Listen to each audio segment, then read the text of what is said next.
Assalamualaikum warahmatullahi wabarakatuh.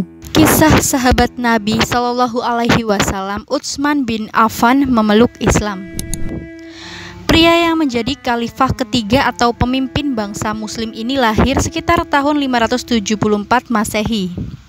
Namanya Utsman bin Affan, dan seperti Nabi Muhammad, ia lahir dari suku Quraisy. Nabi Muhammad mengumpulkan sekelompok kecil pengikut yang setia. Utsman bin Affan termasuk di antara sekelompok pria yang sehat secara fisik dan sukses yang memperkenalkan Islam oleh Abu Bakar. Dirinya sendiri adalah orang kaya yang berpengaruh. Utsman menerima Islam dengan cara yang mudah, karena penglihatan seperti mimpi yang dia alami saat dalam perjalanan pulang dari Suriah. Ketika mencoba untuk tertidur, Utsman mendengar sebuah suara memanggil, "Wahai orang-orang yang tidur, bangunlah karena Ahmad telah muncul di Mekah," katanya. Sampai dia kembali, dia tidak mendengar apa-apa tentang agama Islam. Utsman menghubungi Abu Bakar yang mengatakan kepadanya dia telah bersumpah setia kepada Nabi Muhammad dan telah menerima agama baru. Dia kemudian membawa Utsman untuk melihat Nabi Muhammad. Utsman mendengar kisah pengalaman Nabi Muhammad dan keadaan di mana kenabiannya terungkap. Dia segera menerima Islam dan kemudian pindah dengan sangat mudah di lingkaran dalam Nabi Muhammad. Ketika pesan Nabi Muhammad sampai ke publik, itu membuat Mekah dalam keadaan kacau balau.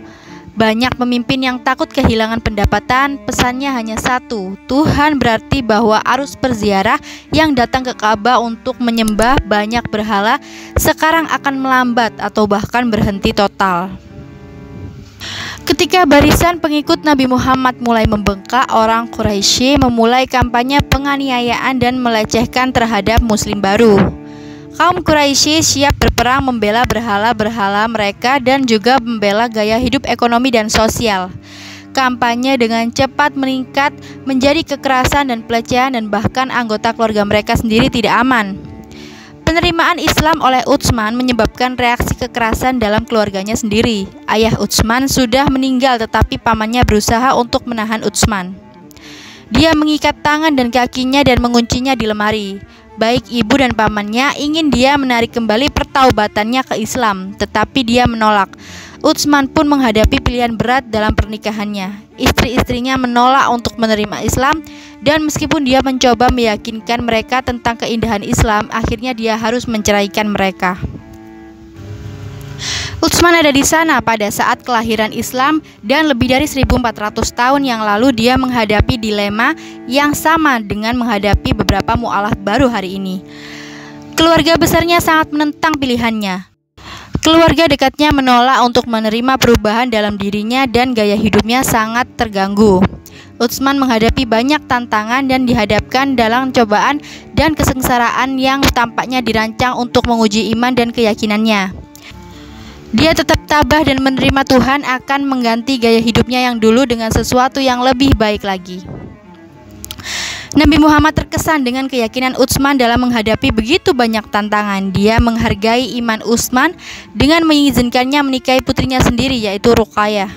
Itu alasan untuk perayaan tetap. Nabi Muhammad menghargai iman Utsman dengan mengizinkannya menikahi putrinya sendiri, Ruqayyah. Itu adalah alasan untuk perayaan, tetapi hanya ada sedikit hal lain untuk dirayakan. Hubungan antara muslim baru dan para pemimpin Mekah terus memburuk. Anggota komunitas muslim yang lebih lemah menjadi sasaran penyiksaan dan pelecehan yang mengejutkan. Sepertinya tidak ada akhir yang terlihat. Nabi Muhammad kemudian memutuskan untuk mengirim sekelompok kecil muslim baru ke Abyssinia untuk perlindungan mereka sendiri. Utsman dan istri barunya Ruqayyah termasuk di antara kelompok 12 pria dan 4 wanita yang melakukan migrasi pertama ke Abyssinia. Raja Abyssinia dikenal sebagai seorang yang adil. Muslim hidup dengan mudah di bawah perlindungannya selama kurang lebih 12 bulan. Pada tahap itu mereka mendengar desas-desus bahwa seluruh Mekah telah menerima Islam sehingga mereka melakukan perjalanan kembali. Penganiayaan sebenarnya telah meningkat, jadi mereka harus kembali ke Abyssinia, kali ini dengan membawa lebih banyak muslim baru, dan banyak dari mereka adalah anggota yang lebih lemah dari anggota baru itu. Ketika Utsman dan para migran lainnya melakukan perjalanan dari Abyssinia ke Madinah, Utsman mendapat julukan asisten karena waktu yang dia habiskan bersama Nabi Muhammad membantunya mendirikan negara muslim baru. Oleh karena itu, Utsman memahami detail dari banyak ritual Islam dan dengan demikian mampu mengajar orang lain. Dia meriwayatkan 146 hadis langsung dari Nabi sendiri.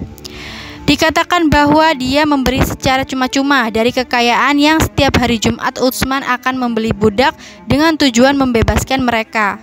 Utsman bin Affan menjadi saksi lahirnya Islam. Dia adalah panutan bagi mereka yang masuk Islam hari ini karena tindakan dan ketabahannya dalam menghadapi pelecehan terus-menerus. Sekian kisah dari sahabat Nabi yaitu Utsman bin Affan memeluk agama Islam dan terus istiqomah di jalan Tuhan Yang Maha Esa Allah Subhanahu wa taala dengan bimbingan Nabi Muhammad SAW. Mari kita doakan terus-menerus untuk kesejahteraan para sahabat-sahabat Nabi dan untuk terus mendoakan mereka agar diterima di sisi Tuhan Yang Maha Esa. Terima kasih telah menonton video hari ini. Wassalamualaikum warahmatullahi wabarakatuh.